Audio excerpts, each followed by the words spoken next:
Okay. Let's do some French Impressionism. I find it quite interesting. You know, what's Debussy's first name? Claude.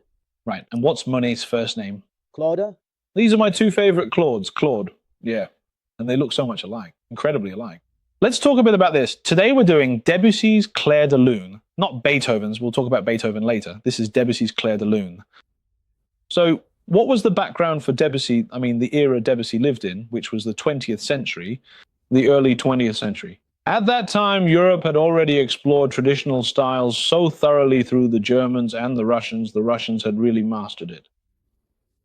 So the French thought, well, you know, the French actually used to just follow that German style of music. If you listen to Rameau or even to Saint-Saëns, it all really sounds a bit like Brahms, you know, that Germanic European, Western European style. By Debussy's time, he thought, if we keep going like this, we French won't have our own identity. We're being overshadowed by them. And as you know, the French like to do things differently. Yeah, the French actually, France actually. I feel the French soul is very similar to our Chinese soul. They both want to play with illusion, you know, that kind of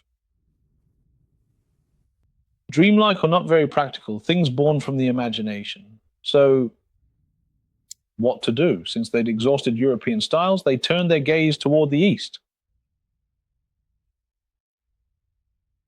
Right, so he saw temples, pagodas, including Buddhism, and then we see other things from Indonesia. It wasn't just China, Japan, and Korea. He went further south to South Asia and discovered an Indonesian island called Java.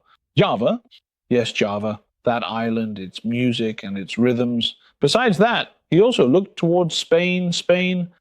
North Africa. North Africa. Right, including that little black boy piece.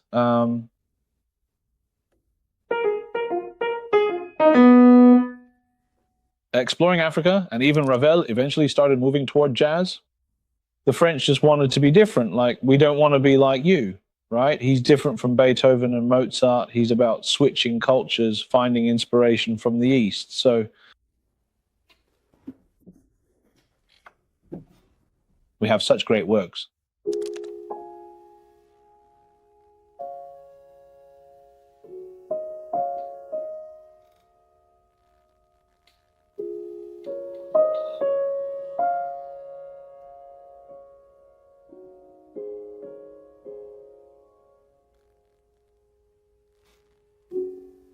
Later on, you can mention the names of the intervals, because it's not just that. He changed the scales in his Impressionist period. The scales he used weren't the classical ones. It's just that the model is different. Right, it's different. Like later with Ligeti and others, the intervals they used changed. You could explain that a bit theoretically, like what those intervals are called. Anyway, in short, he used a lot of this.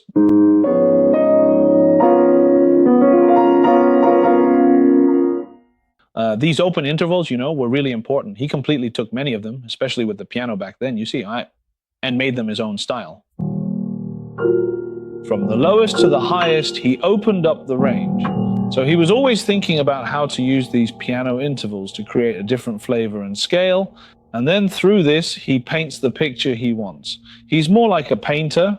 Personally, I think, well, why mention Monet? It's because I believe his music is simply really painting. He's painting all the time. Look, everything is...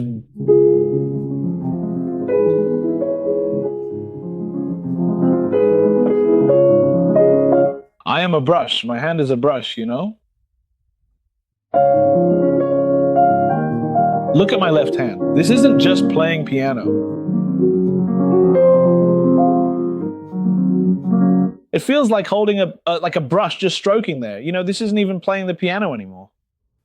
Right. It's not like every note is just a note. You know what I mean? It's not note by note. Every note is an illusion, but... In his music, the function of the notes is different from the traditional German-Austrian harmonic system. Yes. Anyway, how should I put it? Of course, sometimes when you listen to French music for a long time, it feels a bit airy. It's great, but after a while, Why? That's the thing. If you record French music, it sells a bit less compared to Chopin, Liszt, or Beethoven.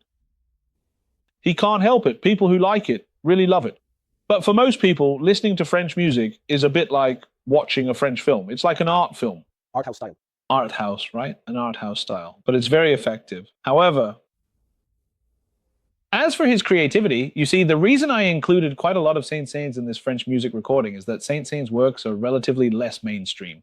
It's classic German and Austrian. Right. So you still need some of that. Otherwise, if it's all this kind of stuff for too long,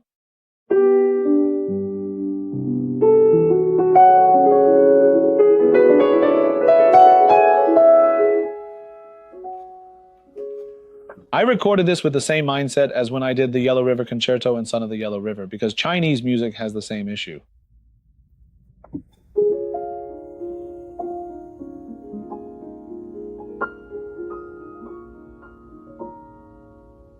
And then